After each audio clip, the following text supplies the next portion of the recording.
My name is Kristen Hicks. I'm the section chief for the Plant Tissue Analysis Lab, Waste Analysis Solutions and Media Lab.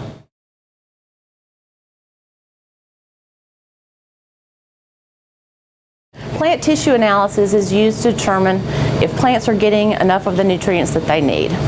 For the vast majority of plants, the plant part that you're going to sample is what's called the most recent mature leaf. That part is not the young, shiny new leaves at the tips of the plant, nor is it the old, dull leaves at the bottom of the plant. It's the first fully expanded leaf. You can sample plant tissue in two different ways. You can take what's called a predictive sample. Those samples are routine samples. They're samples where you have plants that look healthy, but you just want to monitor the plant for any kind of nutritional deficiencies. In that case, you would just take a sample from multiple different plants of the same health status and combine them together. The other type of sample you can take is what's called a diagnostic sample. Those samples are troubleshooting samples when your plants are obviously experiencing some sort of distress. One of the most common problems that we have with tissue analysis is not receiving a sufficient amount of material. It's very important to submit enough leaves for a complete analysis. It's important to keep in mind that plants are 95% water, so once that sample is dried down, it will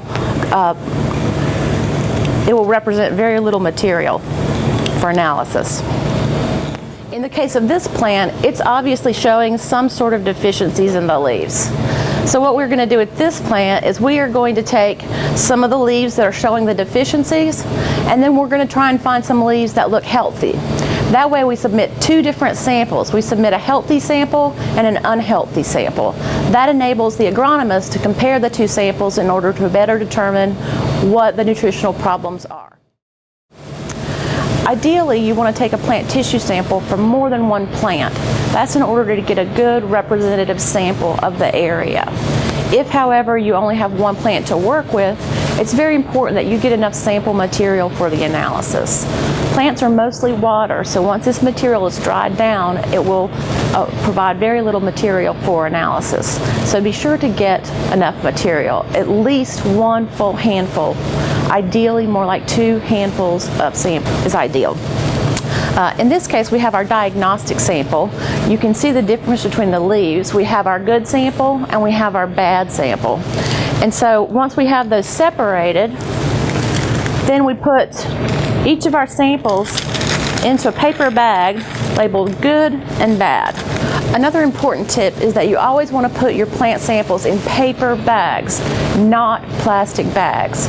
If you put them in plastic bags, they are usually rotten by the time they arrive in the lab, and then they are no longer useful for analysis. So remember, always use paper bags.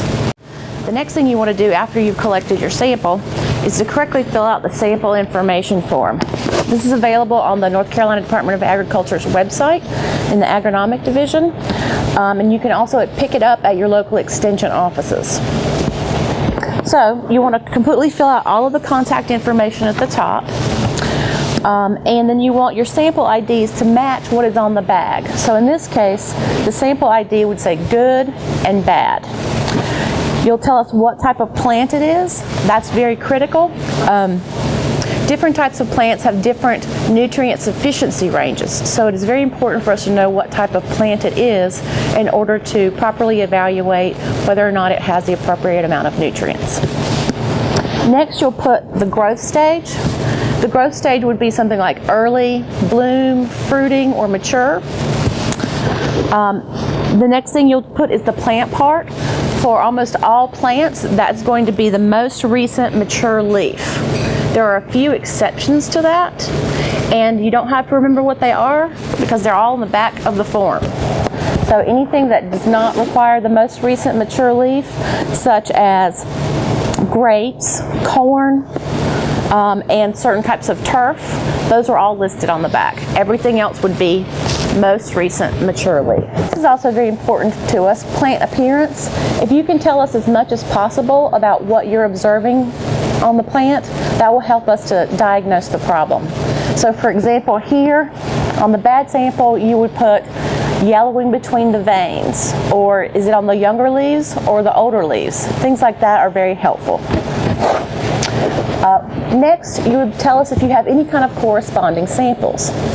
It is very helpful in diagnosing a plant problem if we have a corresponding soil or media sample to analyze with it. Ideally, you would have a good and a bad plant sample and a matching good and bad media, solution, or soil sample.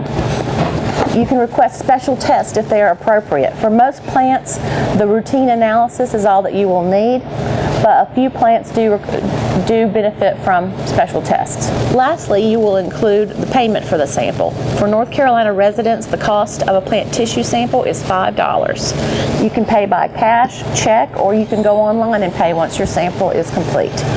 To submit the payment, you can do it in a number of ways. You can mail it through the U.S. mail, you can FedEx it, or you can send it by UPS to the addresses that are listed at the top of the form. Another alternative is that you can take it to your local extension office and they can deliver it for you. Bear in mind that if you take it to the extension office, it could add an additional time to when you get your results back. The fastest way to get your sample to us is by FedEx or UPS.